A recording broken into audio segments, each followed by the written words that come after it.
Okay, the Sri Lankan government has come out with a new program, and they give actually several different options for investing to get a residency by investment to Sri Lanka. Now, again, this is not a citizenship by investment. This is a residency by investment program. So, you may or may not get the passport. This is one thing that you have to deal with, and so that could be a real problem there. Now, individual investors, this is the actual first option you've got for doing this. Is individual investors who deposit at least $100,000 US in a Sri Lankan bank account will be eligible for a 10-year Golden Paradise visa if they maintain at least $50,000 in the bank account after they put in the $100,000. The other option is directors of companies and their dependents who invest at least US dollars 75,000 in a condominium property in Sri Lanka, and you'll be eligible for either a 5 or 10-year visa. It depends on where you're actually invested in the country. The other option is foreign nationals that are over the age of 60 who have a monthly income of at least 20,000 US dollars a month. They'll be eligible for a 10-year visa. Now, there are some things about this country that you need to know. First of all, Sri Lanka's got a personal income tax pretty low. The top bracket's 18%. The problem is they tax worldwide income if you live there. This is the thing I don't like, okay? To give you an example, because I always like to use the golden standard, and that's St. Kitts. St. Kitts doesn't even have an income tax for local income. Sri Lanka is going to want to tax you not only on your local income, but they're going to want to tax you on income you got outside the country too.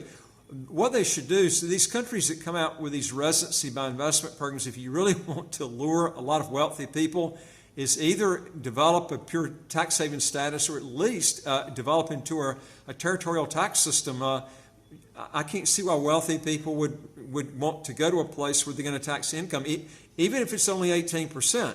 And it might not be as high as 18. That's the top bracket.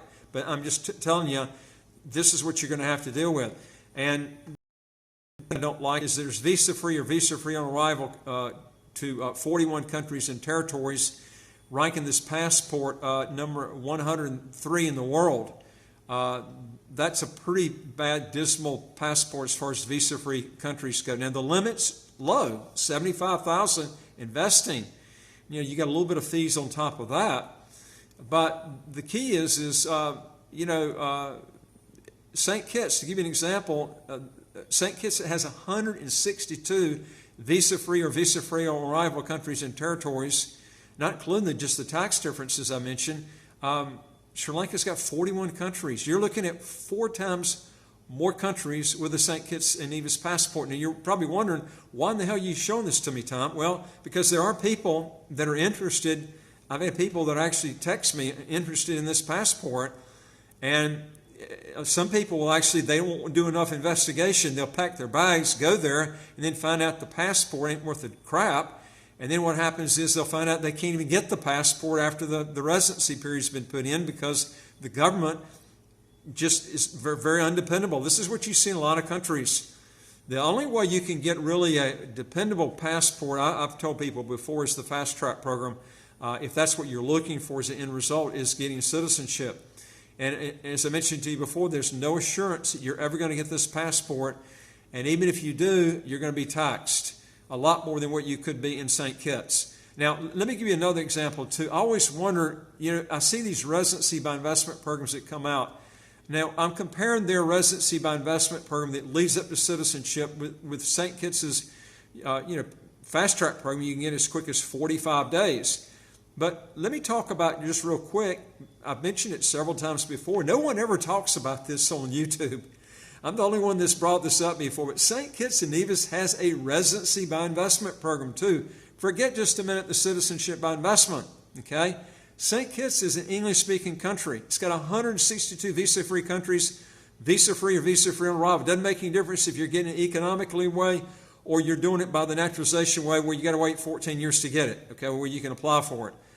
But the point I'm trying to make is St. Kitts doesn't have an income tax, no capital gains tax, no estate tax, no inheritance tax.